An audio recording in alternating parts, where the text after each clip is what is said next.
The most expensive word in finance is free. Not because it extracts the largest visible fee, but because it rearranges the transaction so the fee is no longer visible at all. A bank offers you a free account, no monthly charge, no maintenance cost, no line item demanding attention. And so the mind relaxes.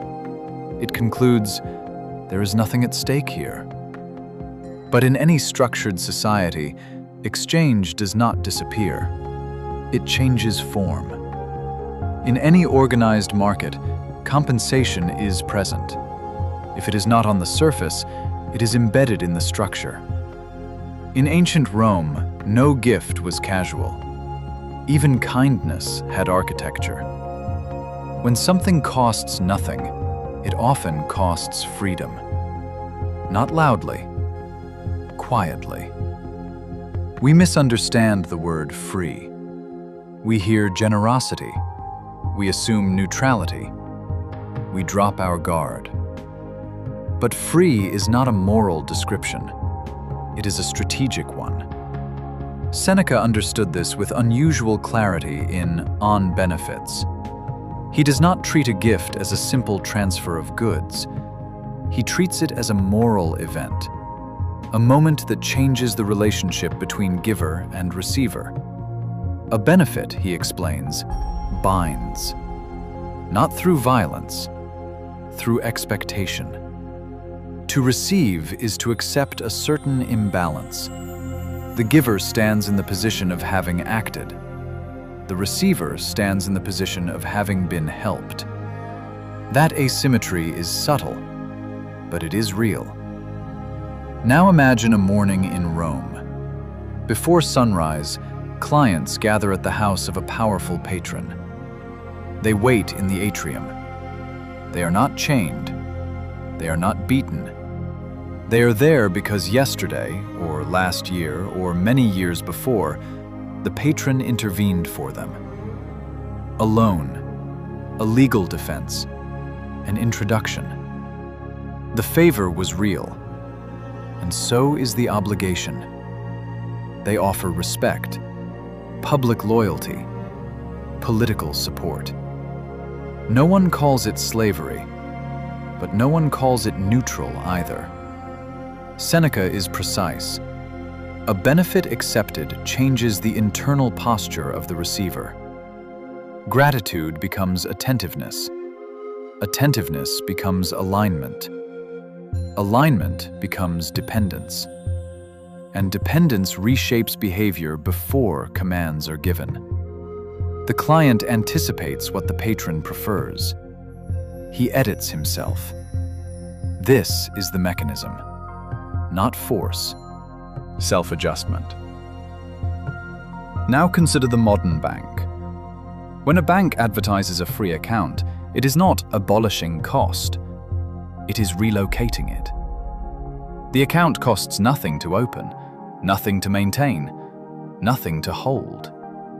But the relationship is not costless. A bank is a commercial institution. It must earn revenue. If it does not charge you directly, it must charge indirectly.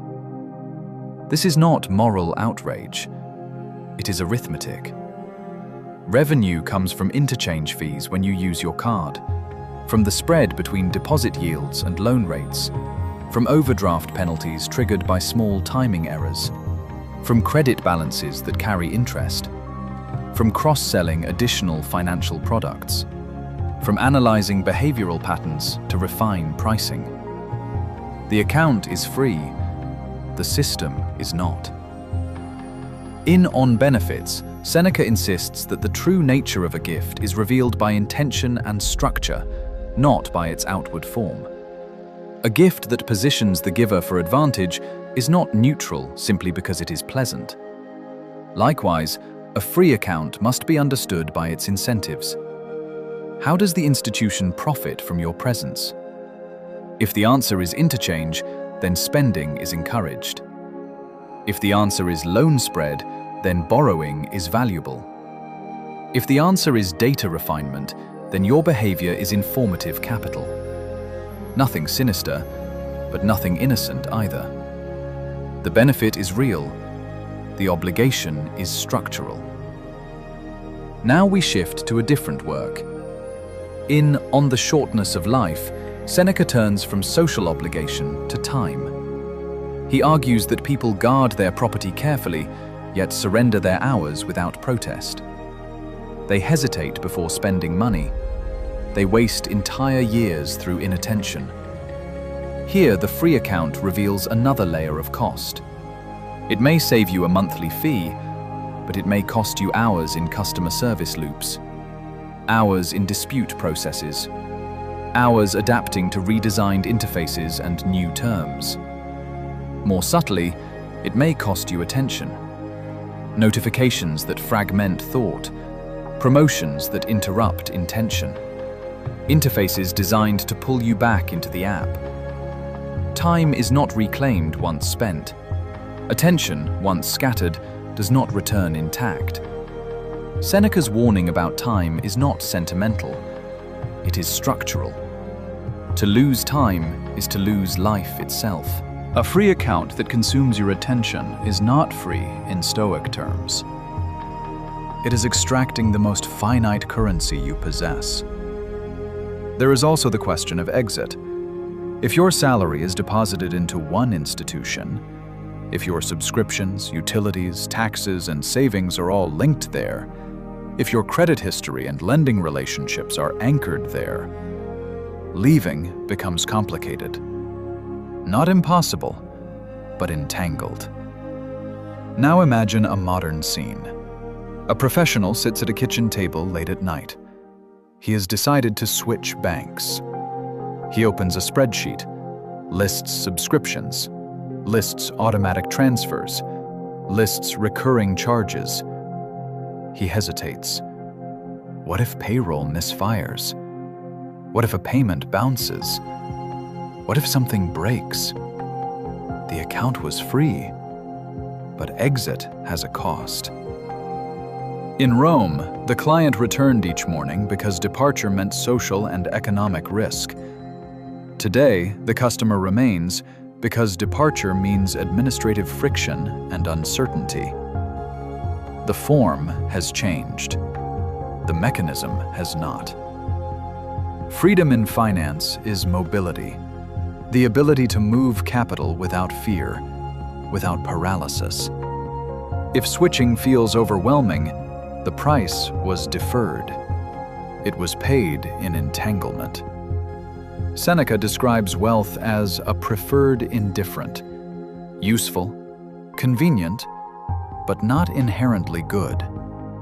The only true good in his framework is virtue, and virtue includes independence of judgment. When your financial environment shapes your behavior without your awareness, judgment weakens. Consider frictionless spending. One tap, instant approval. No conversation, no delay. Friction has been engineered away, but friction once created a pause, and the pause is where reason operates. Seneca's philosophy is built on this interval between impulse and assent. An impression appears. You examine it. You decide whether to agree. If the system eliminates the interval, impulse accelerates. When borrowing requires no pause, borrowing expands. When spending requires no effort, spending increases. The institution does not need your monthly maintenance fee. It may prefer your long-term participation in higher margin products. This is not conspiracy, it is incentive alignment. Seneca warns that luxury softens the will. Comfort trains us to avoid discomfort. Resistance forces thought. Thought protects autonomy. When resistance disappears, vigilance declines. Not because you are weak, because you are human. Dependence rarely announces itself. It accumulates. You do not wake up enslaved. You wake up adjusted. You trust the interface. You rely on the ecosystem. You hesitate to disrupt the arrangement. Inertia becomes loyalty. Loyalty becomes predictable revenue. Over time, small changes occur. A term adjusted, a feature restructured. Nothing dramatic, everything cumulative. Seneca warned against gradual moral decay. Character erodes through repetition, not catastrophe. Financial complacency follows the same path. You accept today what you would have rejected if presented all at once. The label "free" disarms scrutiny. It signals safety. But the Stoic discipline is to examine impressions, to ask, what is this in structure? How does this institution profit from my behavior, from my spending, from my borrowing, from my inattention? When you understand the revenue model, you understand the incentive landscape. When you understand incentives, you understand where pressure will appear. The Stoic approach to finance is not rejection of institutions. It is mastery within them. Use the account, but do not let it define your options. Hold deposits there, but guard your judgment. Nothing prevents you from choosing a free account, but everything requires that you see its architecture clearly. Nothing is free. Only the form of payment changes. Optionality is quiet wealth, the ability to change direction without collapse. If your bank account expands your optionality, it serves you. If it narrows your optionality, it owns a portion of your future. The word "free" suggests independence, but independence does not come from price. It comes from structure, from preserved judgment, from the ease of exit. Examine the structure, trace the incentives, measure the hidden costs, then decide. Nothing free is without cost. Only the cost is concealed. And what is concealed is often what governs you.